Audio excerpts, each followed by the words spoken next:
Okay, it's 7 o'clock. I'll call the Board of Supervisors meeting back to order. I will have Pastor Rick Lindemood from West End United Methodist Church to do our invocation. And I'd like everyone to stand and remain standing for the pledge.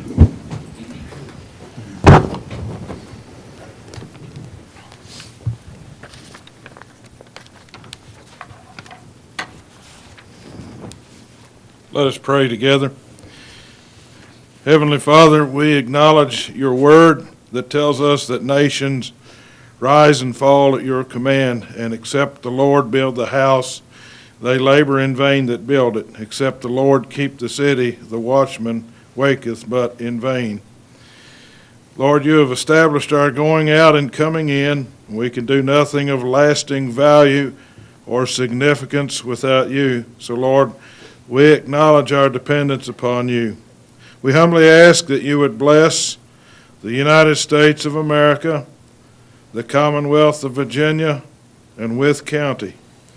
Bless all who are in leadership and authority over us. We pray for your divine protection, providence, and prosperity upon our people and our land. We ask that you would grant knowledge, wisdom, and understanding unto those who serve this county as our supervisors and administrators. May love, compassion, and grace abound in the hearts of all our people. Thy kingdom come, thy will be done, even here in Wythe County, as it is in heaven. In Jesus' name, amen. Amen. I pledge allegiance to the flag of the United States of America and to the republic for which it stands, one nation, under God, indivisible, with liberty and justice for all. Thank you, Pastor Lindemood. I'd like to welcome everyone tonight. We'll move right into our agenda. Citizens' time by Mr. Caudell. Signed up for citizens' time.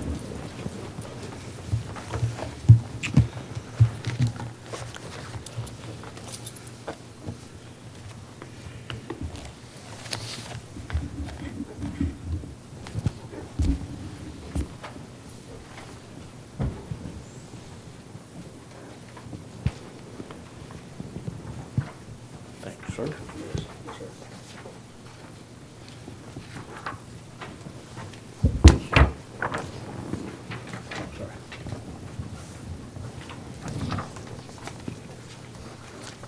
I brought 7 copies. I may be one short.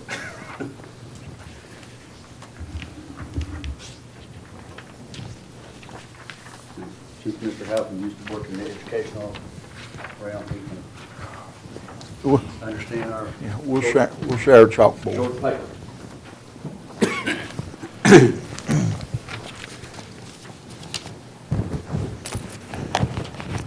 Mr. Caudell, state your name and your address, please. Yes, sir. My name is Randy Caudell. I'm a resident of Max Meadows. I appreciate the time and opportunity to stand before you in this evening and to bring a specific situation before you. We had an unfortunate situation develop in December at our home. A leak in a toilet upstairs began, and where we do not use the upstairs that much. I had no idea how much water could be lost in a toilet, but our average consumption of about 5,000 gallons of water with our family in 1 month jumped up to about 32,000 gallons. So when we came home from a trip in December, seeing my mom and dad, we were not prepared to receive a $558 water bill. When we received this, what I did is I went to see the water department because I was not sure what their policy was, but I thought for surely that they would work with us in alleviating this burden. A $558 bill will hurt you anytime, but it hurts you even worse when we just come through Christmas We just paid taxes. You got 3 active kids, and so when I talked to Mr. Crisp on the phone, and he said that after we talked for about 30 minutes, he said, "I'll take this before the Water Committee." And I was given a call back about a week later saying that it was heard and that the ordinance would still be recommended, and so the water bill was still ours. I'm just going to tell you, as a person, for some reason, it's not just the amount of money. I mean, that would bother any man. For some reason, it just didn't sit right with me because as a citizen of a county, when a service or resource is being provided, then I partake of that. So I'm a part of this party. When an unfortunate situation arises and the burden of what goes wrong is placed totally upon the recipient of the service, that's the situation that I have a hard time with. I'm a school teacher, and I thought to myself of how many situations in the past when I'm working with students that I get to know them, get to know their personality, and they may be a C student, B student, A student, and sometimes we'll have a situation that arises where something takes place in the home.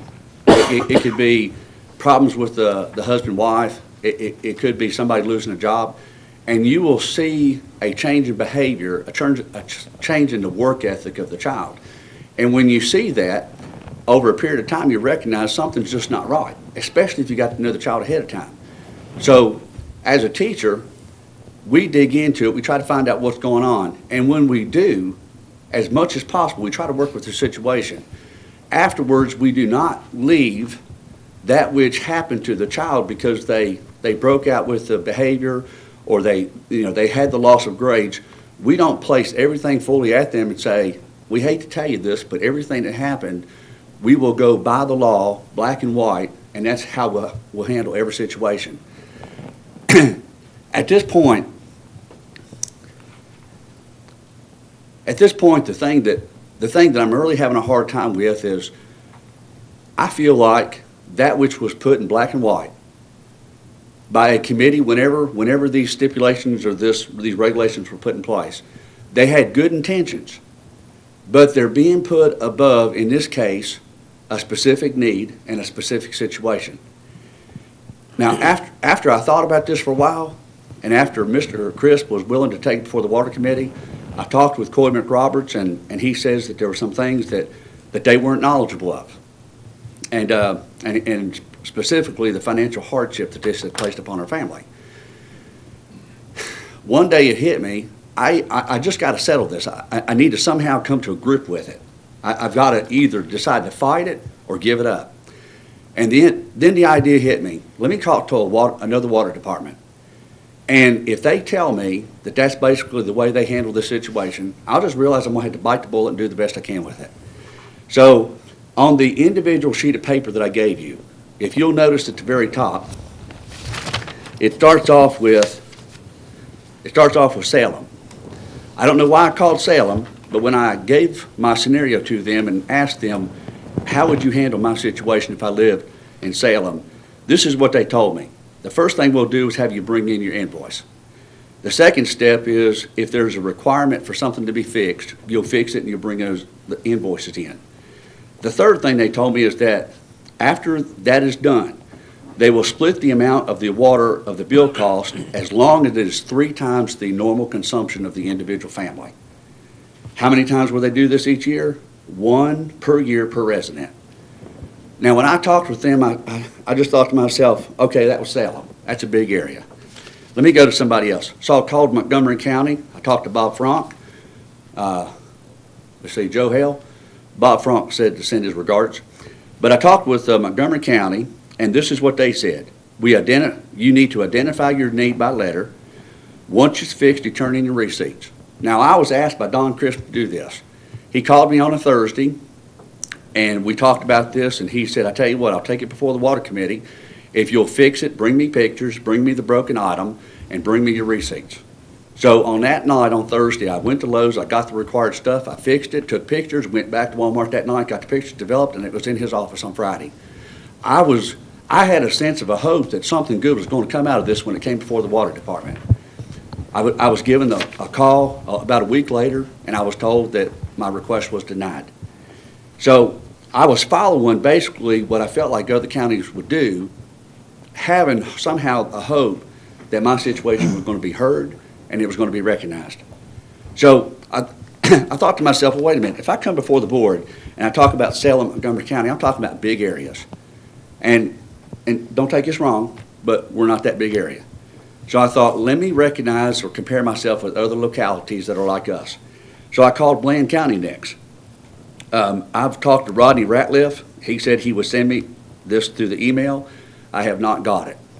Called him back this morning. He said he would send it. I still don't have it. So I don't have it in black and white. But this is their policy. They take the average of 3 months beforehand. They take the new bill, subtract the average, and then whatever the difference is, they divide it by 2. So that right there cuts the bill at least in half. Then when I talked to Carroll County, I have given you the paperwork for Carroll County, and if you will notice on page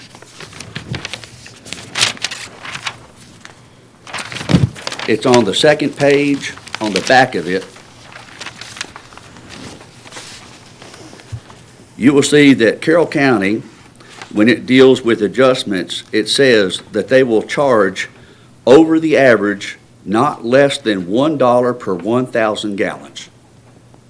Now, what that tells me is the same thing that Montgomery County does, and the same thing that Smith County does, is they charge based upon the cost of the water for them. And if you will, as you're looking at that, if you'll look at page 5 on the back of it, which says 19 at the bottom, you'll see that Montgomery County will charge you your average and then not less than $2 per 1,000 gallons. Now, what this says to me, gentlemen, is in black and white, is that every county that I called, Smith County included, which is on your sheet, every county that I called, all of them have a recognition of dealing with the situation, and this is the way they all phrased it. If the leakage occurs on the state side of the meter, it's all of the county's responsibility. If it occurs on the other side, the owner of the property, then this is how they deal with it. It matters not whether it happens 1 inch past the meter, 1 inch before the home, or inside the home. They have the same policy for all. So I have a feeling that none of you were probably on the board when these decisions were made, and when whatever this ordinance is, which I haven't seen in black and white, but when this was put into place, you all were not here. And if we look at an ordinance that was put into place in the past and say that's the way it is, it's the way we've always done it, it's the way we're going to continue doing it, here's the only reason that I would disagree with you. First of all, we're putting policy above people. And personally, see, I'm in the teaching business. I can't afford to put policy above people. We started off with a person who came up here and said, bless this meeting that we have here tonight. If I look in Scripture, I find all kinds of examples of people that messed up immensely, that they even rejected the direction that they were given. But in the right time, when the cries went forward, they all received an ear. They were all attended to in their need, and they were given their appropriate deliverance. I also think of a situation that, unfortunately, I was going through an area one time, and I was speeding. I got pulled over. So I had a decision to make. Do I pay the bill? Do I pay the court cost? And therefore just take care of it like that, just send a check in? Or do I go in, do I take my appeal and take it before the judge? Now, fortunately for me, I went before the judge, explained the scenario, told him that I did not realize the area and what I was doing, how fast I was going. And fortunately, what I received was grace at that time, because though I was still penalized for what I did, there was a reduction in it because of the specific scenario. I just can't help but thinking that in this life that we live, there is a time for the letter of the law to have its place. And it gives us a direction, it gives us a guide, it gives us something to fall back on. But in this specific situation and in this ordinance that our county has, I think it's an inappropriate and unjust reflection of how we deal with our citizens. Thank you, Mr. Do you have any Cottrell. questions for me? Does anybody have any questions for Mr. Cottrell? Was this brought to the Water Committee? It was, we only had two. Gene was absent that day. Okay. Well, I'm gonna send it back to the water committee and let them, we'll take a recommendation from the water committee and they meet Next Tuesday. next Tuesday. Is there any way that some kind of a assistance could be given? Because I could probably call my mom and find a way, because it's over 600 now. And though I talked with Coy last week, I talked with Mr. Chris this morning because our water was cut off yesterday. And So your water's being cut off? yes, it has. And see, we were under the impression, Mr. Coy, Mr. McRoberts called, and there was, help me out if I'm saying this wrong, but we were told that we would be put at the end of the list until after this meeting took place. And I talked with Mr. Crisp, and I talked with the guy who actually went out yesterday and did a lot of these cutting offs, and he said that he hit a lot of them yesterday, and they're gonna hit a lot of them today, and then they're gonna finish up tomorrow or Thursday, whenever it is. And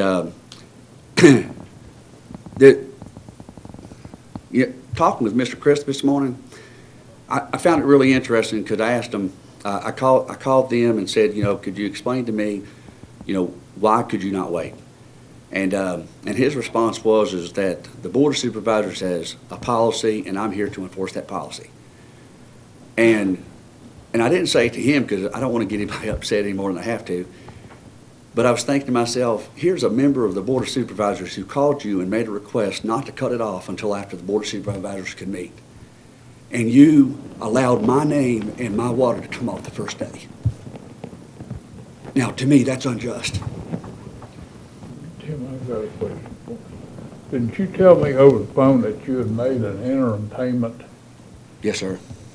and that didn't get you any grace about getting cut off? No, we went in and my wife talked to the lady who works there, and she said, until we hear something, pay what you typically pay. So she went ahead and paid, what we typically did. And then we got a phone call stating that the water committee had met and that they had chose to go with the ordinance. And but when I talked to Coy, I had called you and you directed me to Coy. And when I called Coy, Coy said that all of the information really had not been presented as I gave it to Mr. Crisp. Okay. Mr. Dawson, we get the water turned back on until we, Can't do that. Can't do It's that. the board.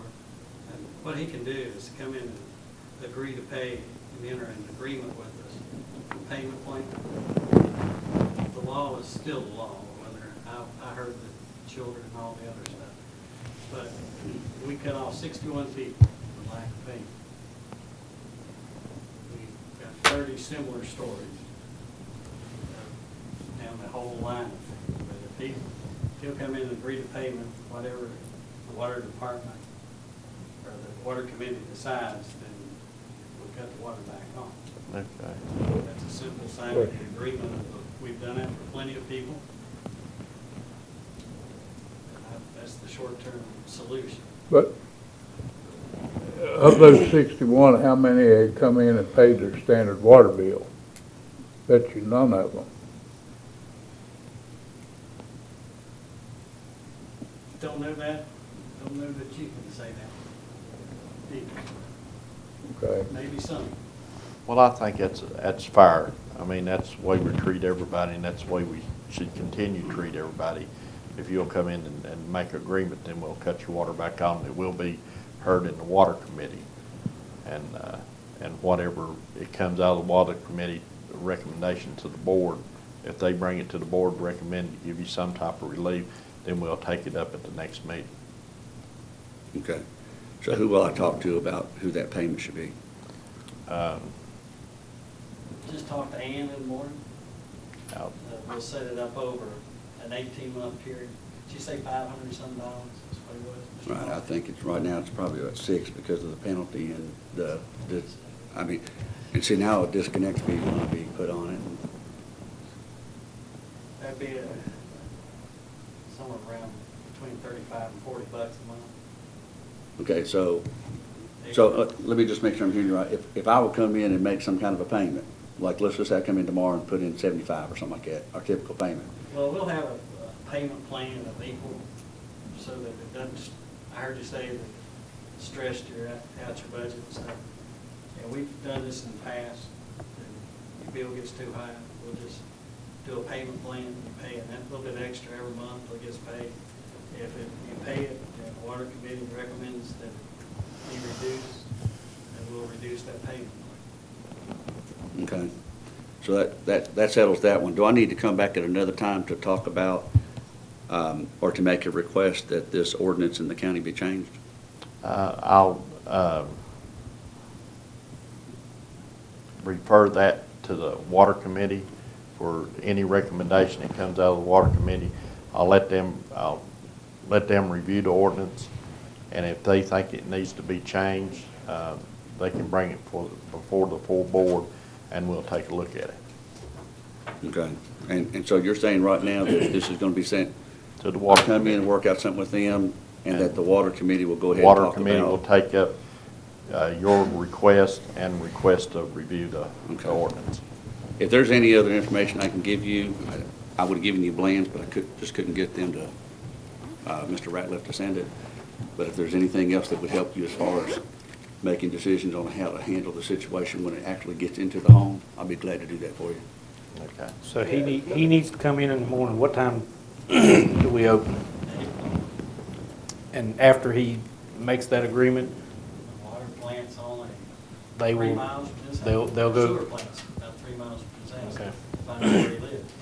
I'm positive I know where. I'm 100%. Yeah, is it right there at Carter's Park? Yeah, Yeah, we're just right up the road from the park. it's up Lower Seal Road. Yeah, I saw tire tracks at the end of the road, and I was hoping that somebody had a change of heart today. Thank you, Mr. Let Collier. me say something. You said that created a financial hardship on you. Yes, sir. Is there any way you could put that somewhere or another we could have at our meeting? Yeah, it's, yes, sir, I'll do that for you. And, you know, if I feel like I represent the typical man, and I think to an extent I do, I don't know when Mr. Hausman was in education, what part of his paycheck each month, you know, was taken right out from underneath us because of the health insurance with the school system. Our family policy right now, out of my check, takes almost $1,500. And so by the time I get my check, you know, which would have been double what I get. And just, you know, your taxes, everybody pays for, I understand that. But just the insurance, and now where everybody's just trying to cut corners. We had a family policy through our county, and now if your wife or your spouse is offered a policy through who they work for, you have to drop them so that now we're paying another $150 a month for additional insurance. Well, I mean, yeah, I mean, well, we're paying. everybody's in that situation. The Right. cost of health insurance is went, you're not the only one out there paying. Right, extremely and that's the more than reason I health want to come in here insurance. with a sob story and make you think that my situation's much worse than anybody else's. But it is a situation, and whether we're just not good with our budget or whatever, we make it month by month. You know, we got our 3 kids, you know, one's a diabetic and one's got Crohn's, and so that's just another thing that goes on health cost. And so when I come before you and I say that this is putting a burden on us, it is. As far as I'm concerned, I don't need it now, you done told me. Okay. Any other questions? Thank you, Mr. Collier. Thank you. Ms. Linda Myers? I'll be really quick, you guys. There was a article in the newspaper that the state is encouraging effective and efficient government practices, and they were talking about abuses and so on. Well, there seems to be a real lapse in all areas in confidence in our government. And after talking to some other legislators at Lobby Day in Richmond, there are quite a few counties that are putting their monthly credit card statements online for the public to see. And I thought that would be a really good thing for Wythe County to do, to perhaps bump up the confidence in the electorate. So if you would please consider doing that, it would be appreciated. Thank you. Thank you, Linda. Bobby, I can't make it. It's Angles. Angles? Yes, sir. Also have Eric Genscher with me. Okay. Represent Somac America out in the Progress Park. We're doing a building expansion, and I know there were some covenants that were questioned, so we've got some displays and some, all the information you guys need to go over the park covenants with our expansion project.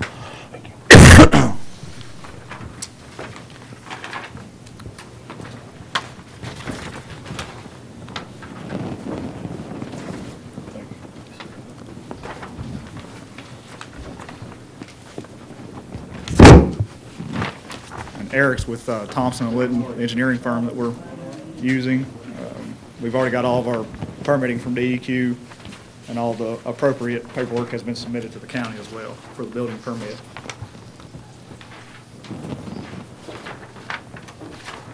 Gentlemen, we appreciate your time. We're here in response to a portion of the Progress Park covenants, 511. It was daylighted to us that through the Planning Commission that we need to present before the board before we proceeded with the final construction of the site. And just to give you an update, Peter, I'm sorry I didn't hear everything you said. We're ready. We've got DEQ permits, SWIP permits, RENS permits through the state and local authorities through your folks on the building side as well as stormwater ENS. Thompson Litton is the design builder. Our contractor is MD Contractors out of Roanoke. So it's a several $million project that will expand the facility about 50,000 square feet and provide a pad for another 50,000 square feet in the future with the stormwater to hold that additional. So it's a really good project to expand that Sonoma America, who is busting at the seams right now with work coming out. So as part of that 511 of the document, it says site plan requirements, and I just wanted to daylight to you all what the site plan is. And I've given you 11 by 17, and I've also got a talking board here that I can talk to. Well, you know what? It would help if it wasn't upside down. Oh. I thought maybe you changed north. I didn't. No. Okay, so the existing structure, everybody knows where it's at. That's about 155,000 square feet, the existing structure is currently, with a 27-foot eave height. The new structure will tie right into the back of it, and it's an expandable structure, so it'll expand it by another 50,000 square feet. That's your hatched area. And it'll be the same facade, same roof line, HVAC. It'll just be, the building will get larger, we'll knock down the interior wall and the bleaching. It'll just extend right over into that 50,000 square feet. The new 50,000 square feet, just for a little background information, has a new cafeteria, HR, training room, restrooms, locker rooms for the employees. They're all going to be very nice. I think during the ribbon cutting this coming summer, you're all going to be very pleased when you're there and seeing this facility. Along with that, we've got a site pad out back that's going to be expandable for another 50,000 square foot or larger. We've got the pond down below. That's the kidney-shaped area. We've got new parking, new loading docks. We've got on the bottom left, we've got our parking table to show you how much parking we have, and the land use tabulation, as well as all our utilities that are existing, as well as new utilities that will feed the site. So this answers the portion of 511 of the site plan and utilities to the site, as well as the parking. Any questions on that portion? Does any member of the board have any questions?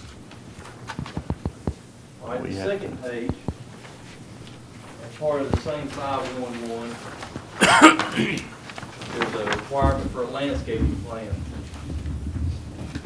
The kidney-shaped pond, as part of DEQ requirements now, you just don't have to hold back water, you also have to treat it. You have to treat it for contaminants, and you've got to have it better going out the pond than you did coming in.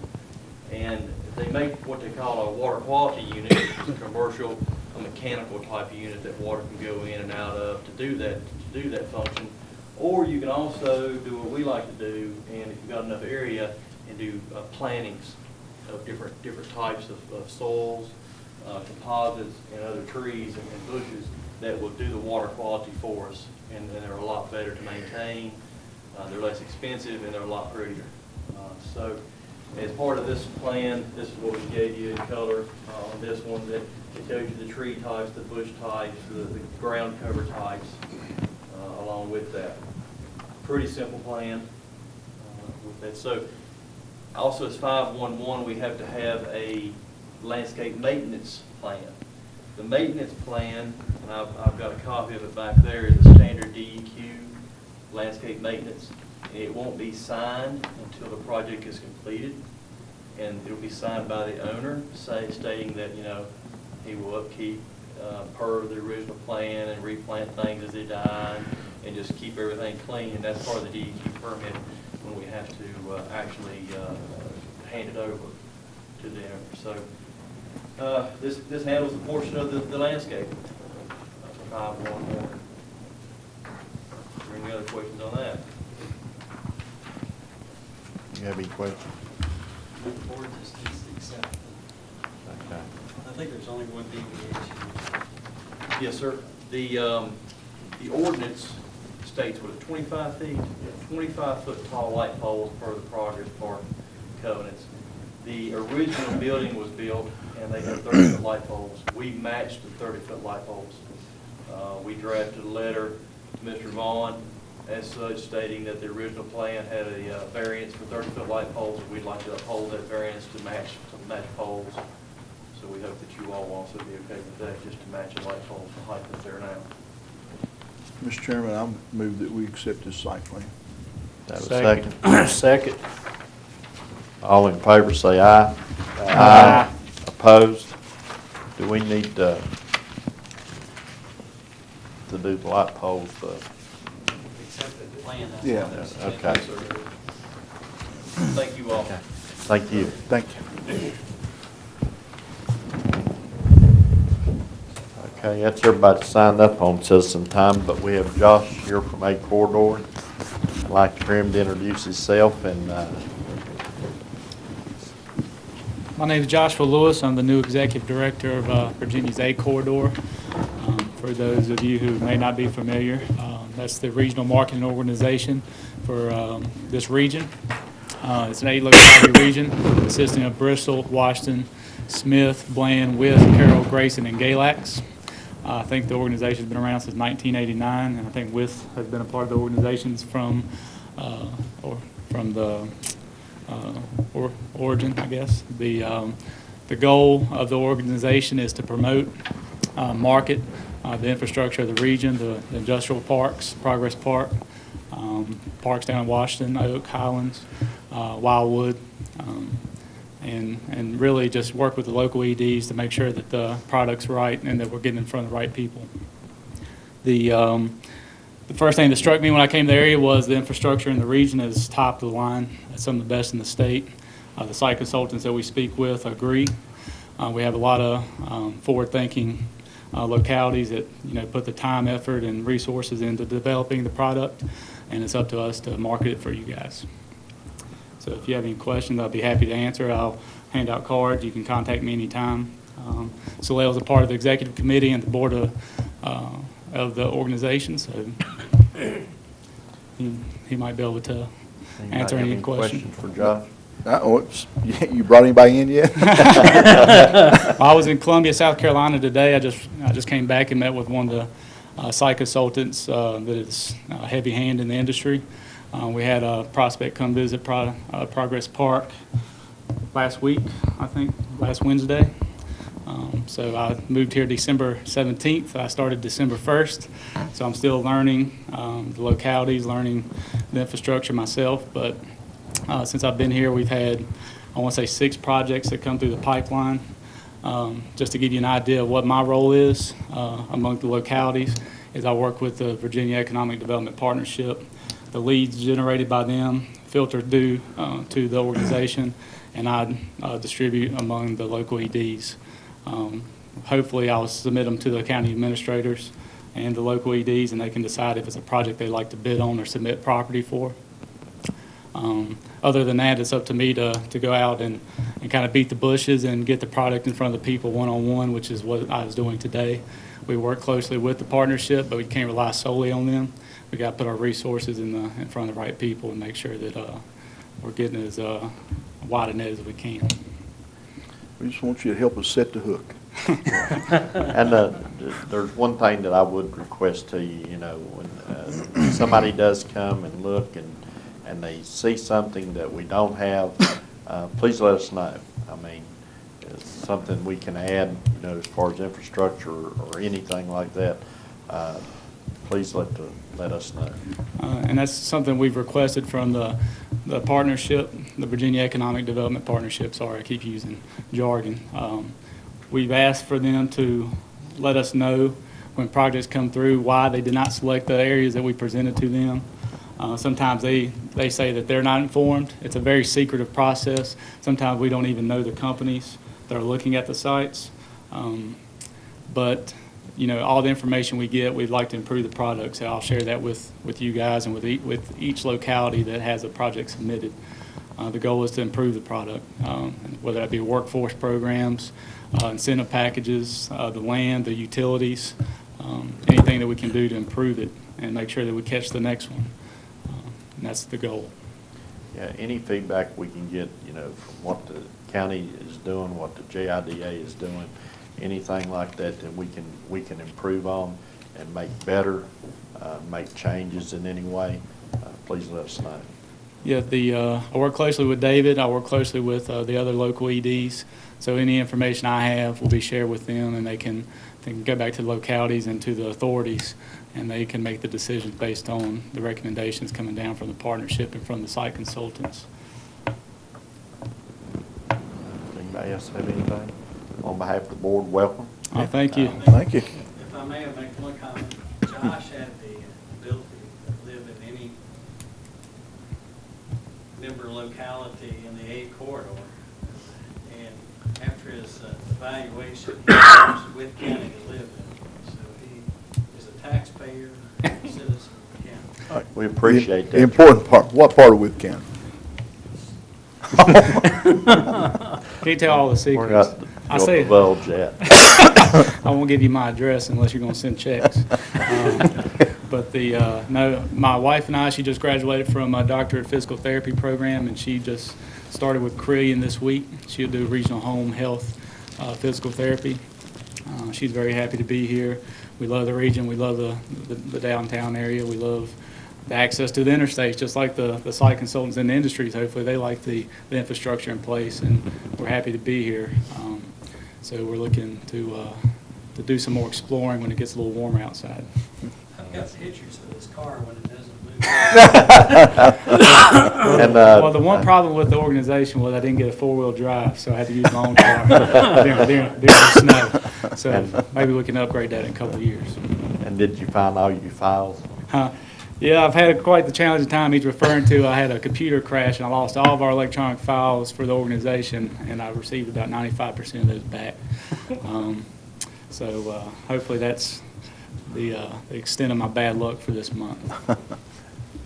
Well, thank you, Josh, and welcome to Wythe County. Yep, I appreciate you guys, and like I said, the product that's in place here, I can't stress it enough, is because of the locality's hard work and putting the investment in here, and that's why you're going to attract the right companies and the jobs and hopefully the $1 million in investments that the property deserves. Thank you, Josh. Hand out some cards. Thank you, sir. Thanks.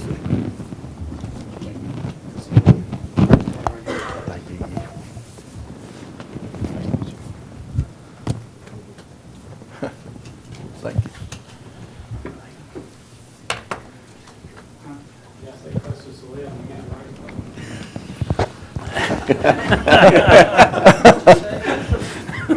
Stay close to you, and I'll get it right. Okay, I know that's everybody signed up for citizens' time. Would anybody else like to speak?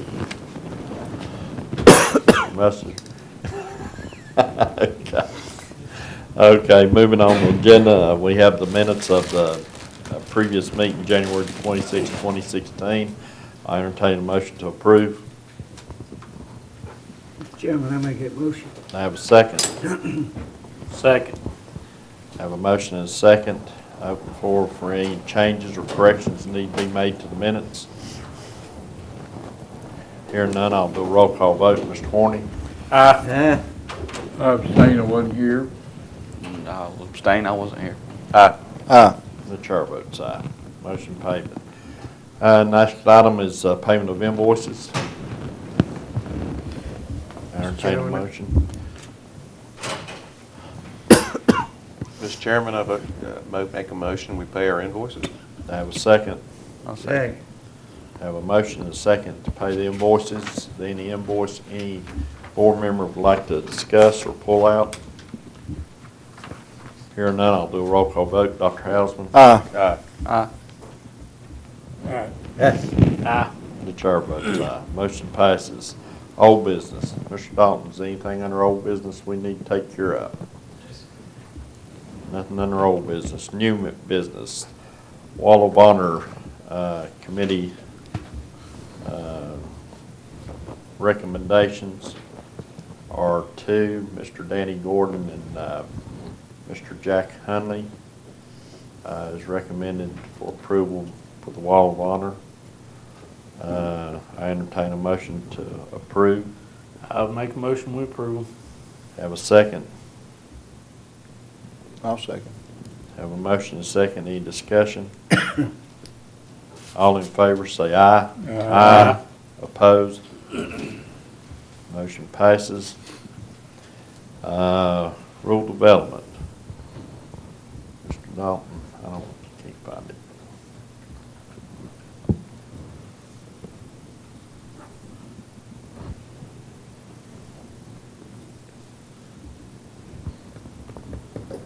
Covered under Olive Branch, Atkins Mill, and Ricky Road. We just covered all, we received the search grant to do the Olive Branch, Atkins Mill, Ricky Roads, PERs. Mr. Mullins working on that, but get that under contract pretty quickly here and move forward with that. That's basically for information only. Okay. I do want to ask the question. I got a call the other day, and I just remembered Waterline. When's the Phase 2 speedball supposed to start? They're y'all have accepted bids, they're in the process of putting together all the bonding, et cetera. I would assume 30 to 60 days as soon as all the paperwork's in.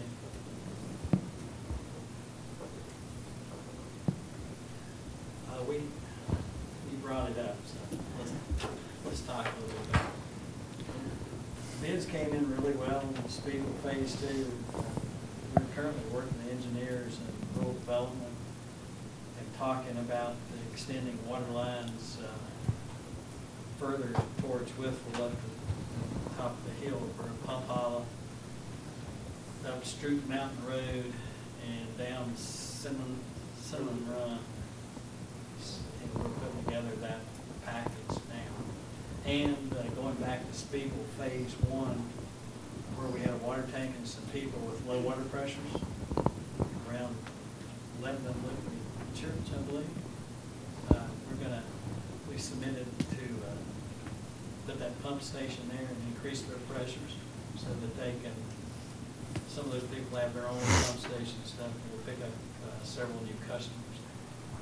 I don't believe there's anything else in that package.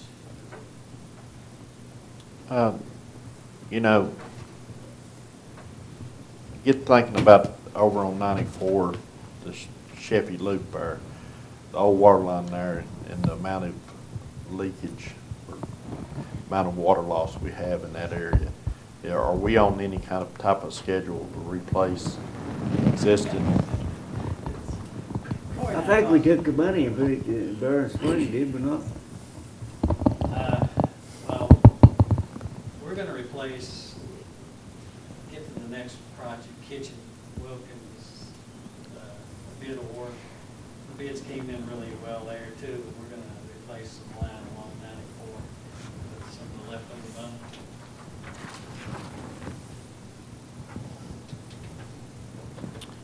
Okay, next item on the agenda is water line bids. Well, we have the bids, I'm just gonna go to the bid tab and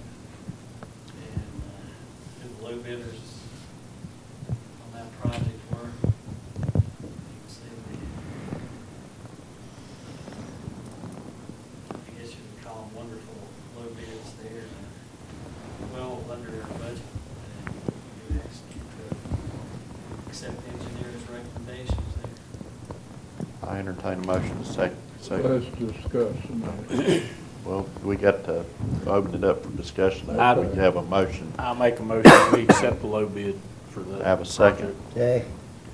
Okay, now open it up for discussion. All right.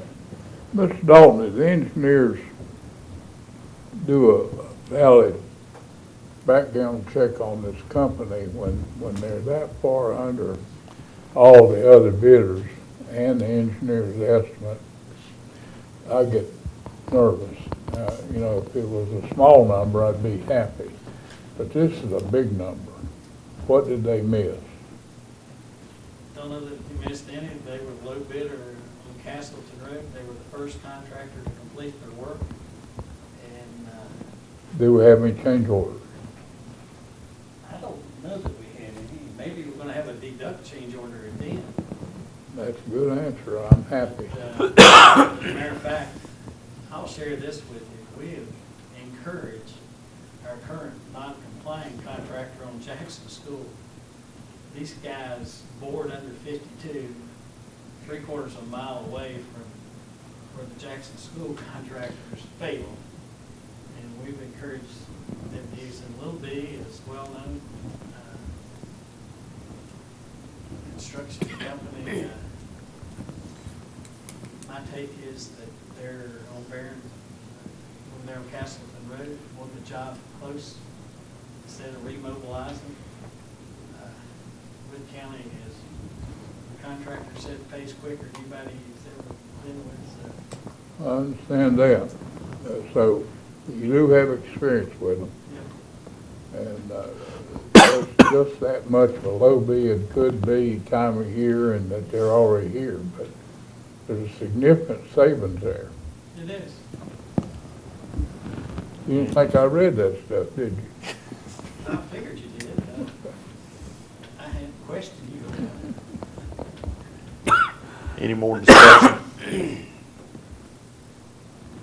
Okay, we have a motion and a second to accept the low bid. All in favor say aye. Aye. Opposed?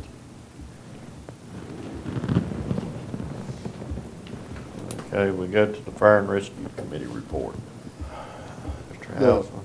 Fire and Rescue Committee met Monday. One of the significant things, we had a member that was 20 minutes late, and I apologize again. I forgot.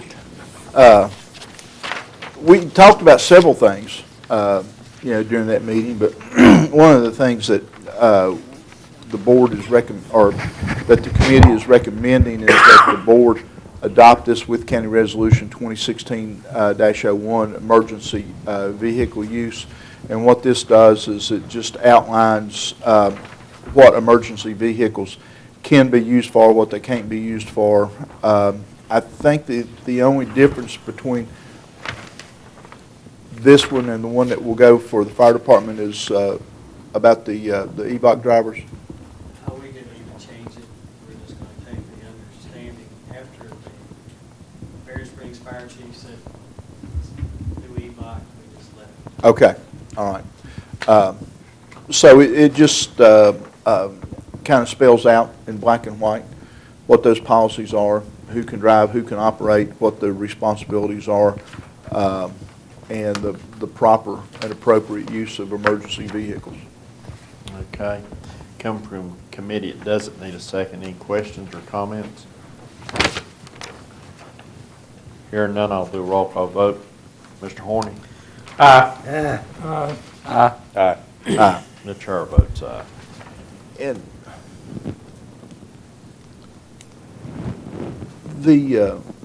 were we looking at another resolution, or did we decide we didn't need it for the, okay, So it'll be coming. All right?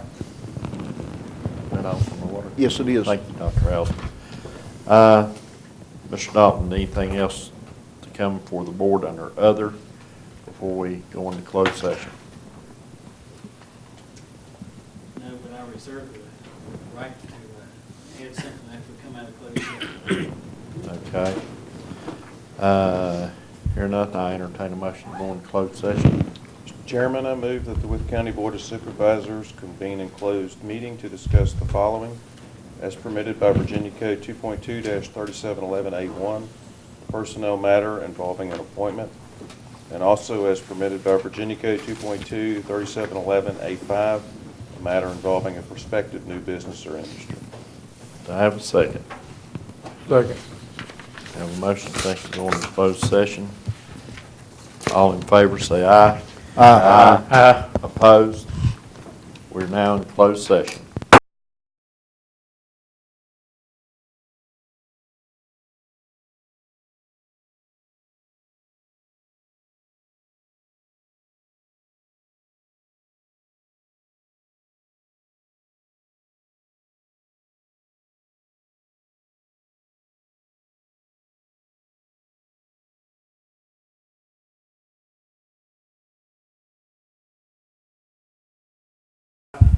And the chair votes aye. Any more motions?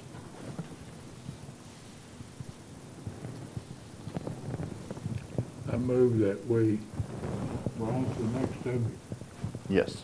I move that we appoint Artemis to the authority for the Expo Center. Do I have a second? Second. I have a motion and a second. Any discussion? Hearing none, I'll do a roll call vote. Mr. Horny? Aye. Aye. No. And aye. Motion passes 6-1. Mr. Dalton, is anything else come forward the board at this time? This, I don't need a brand. I did read this real quick, his little green sheet. It says that y'all only provide 78,000. It's actually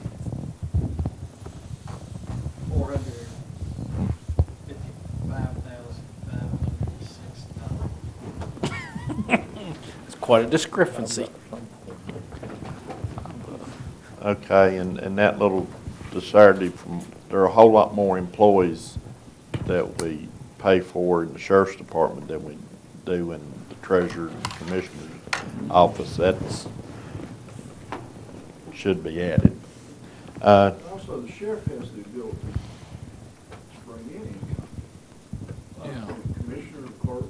No. Well, the issue is not, it's just like Jerry May could argue the same case because 100% of his employee's salary is paid to the company. The commissioner, the treasurer's office, they only have one employee paid 50% of the company for it, and the constitutional officer themselves.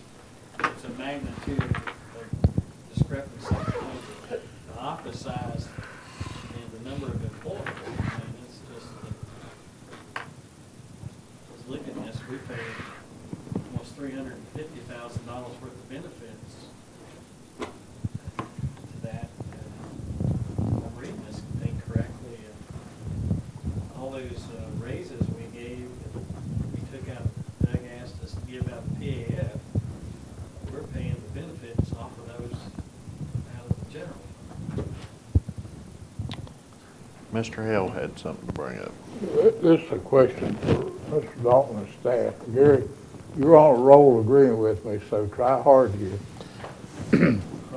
How much effort would it be for you guys to look at and report back to the board adopting the maintenance section of the code?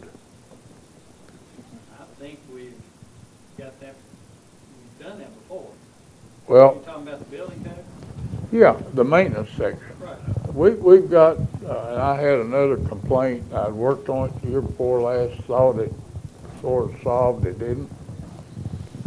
Down there in that Ramsey Road area of Max Meadows, those houses are caving in. They got rodent problems. It's right down your alley, Gary. There's a full-size biological experiment going on down there. The landowners that are complaining have cleaned up their property. We've got houses that have fallen down. The health department's not going to do anything about illegal water systems or rats or these houses, the roof are caved in. The property's got trees growing up through the houses. And the landowner, in one in particular, I'd really rather not call names, but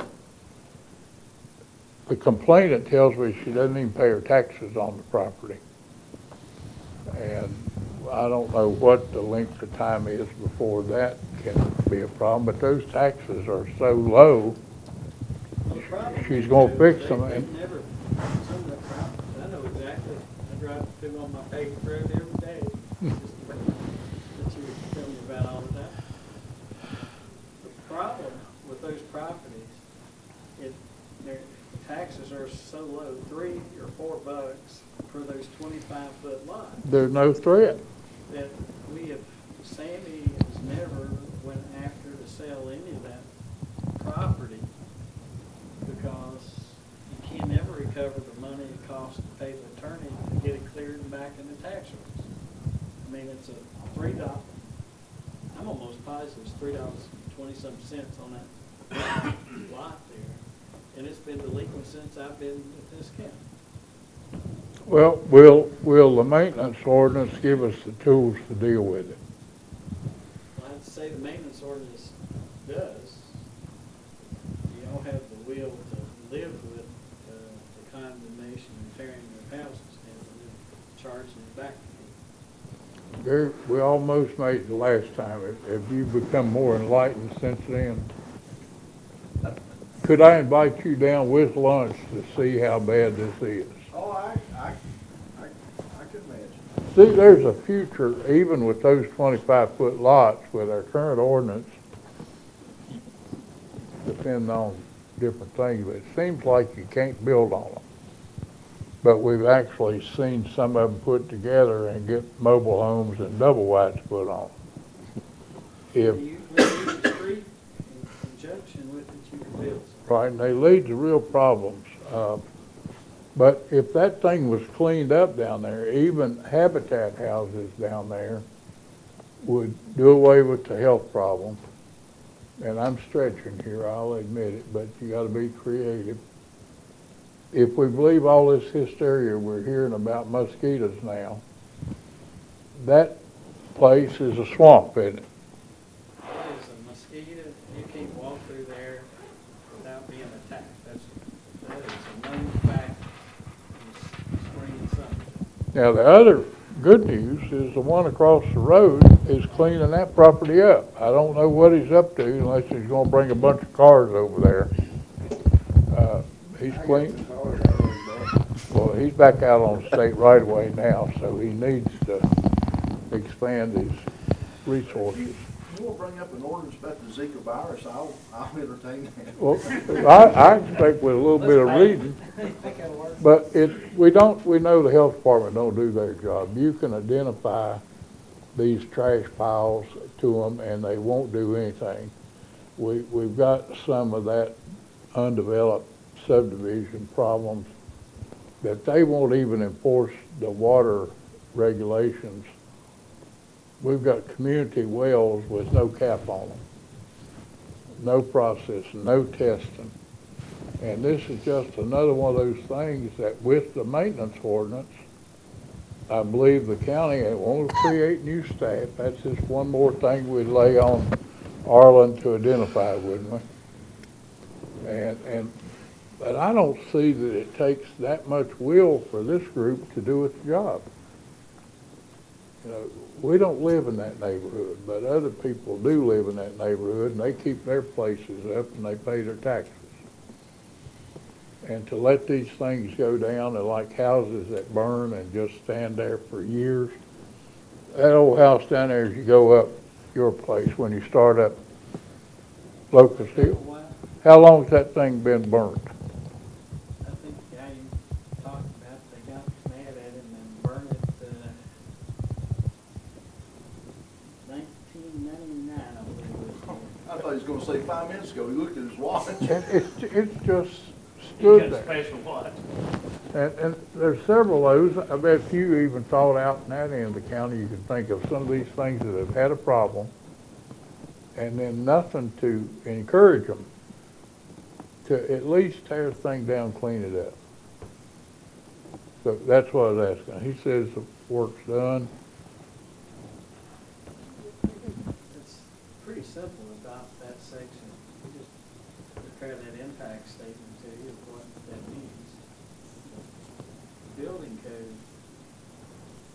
what I've got to figure out from the county attorney, Joe, is when you adopt that maintenance section, and you adopt parts of it instead of all of it, because you just adopt the whole maintenance section of the building code.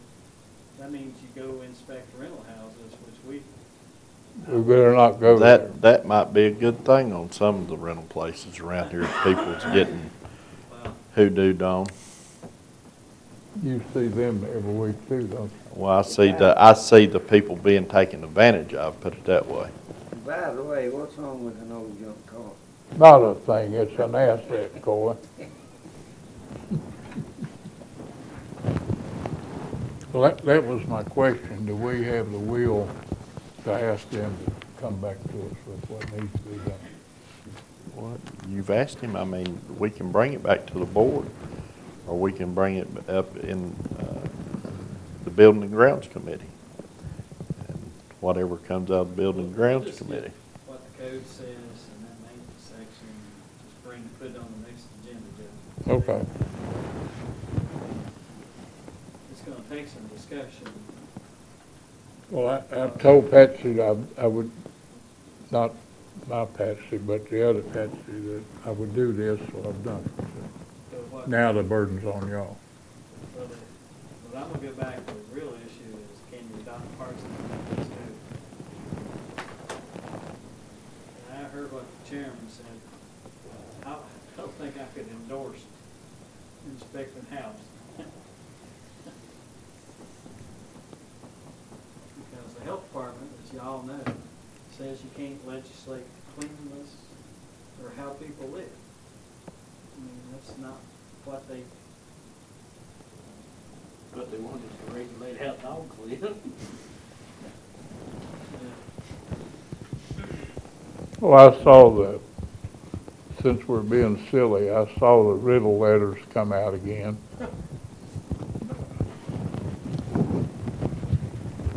How's the water? Will that do away with that problem? It probably will. Once he gets below 15 connections, he's unregulated. So, He's unregulated now. well, they'll quit writing him letters. So in other words, they'll just quit cutting down trees. When we finish this, how many of his customers are going to come? Is all of them going to come onto the county system? It's in the mandatory connection ordinance. It's all of them. So he won't have no customers except for himself if he lives down there. He might have a couple, and then whoever lives on it as well. I mean, it's a unique situation.